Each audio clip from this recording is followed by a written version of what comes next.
Hello, என்ன கண்ணா? இன்னைக்கு வந்து நம்ம அப்பாவோட ஃப்ரெண்டோட ஆத்துக்கு வந்திருக்கோம்.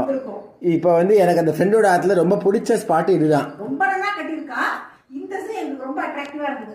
ஓல்டு ட்ரெடிஷன்ஸ்லாம் வச்சிருக்கா. கல்லோரல் பாப்பேன். தூக்கு சூப்பர்ல. இல்ல கல்லோரல் எனக்கு பியூட்டிஃபுல்லா இருக்கு. எனக்கு ரொம்ப பிடிச்சிருக்கு. அப்புறம் பாரு, இது ரொம்ப நல்லா இருக்கு. சிக்கன் இருக்கு. குத்தாம கைய வழ வழன்னு இருக்கு. வாங்கினா அதை பார்த்து உருட்டுறதுக்கு அம்மி ரொம்ப அழகா இருக்கு. அப்புறம் சின்ன கை குத்தவே இல்லை. மிளகு சீரகங்கள்லாம் பொடி பண்ணலாம். இது நம்ம இடத்துல இருக்கிற ஏந்திரம் இல்ல நம்ம ஊருக்கு போய் அரைச்சு காட்டுவோமா? ஊர்ல இருக்கு நம்மகிட்ட. இதுவும் நம்ம இடத்துல இருக்கு. இல்ல சின்னதா இருக்கு. இது சாதாரண சுத்தக்கூடாது. ஏதாவது போட்டு சுத்தணும்னா அதுல வெயிட் போயிடுது. ஆனா எனக்கு ரொம்ப பிடிச்சது கிரைண்டர் எப்பவும் போல. அழகா ரொம்ப பிடிச்சிருக்கு. சூப்பர். பாய்.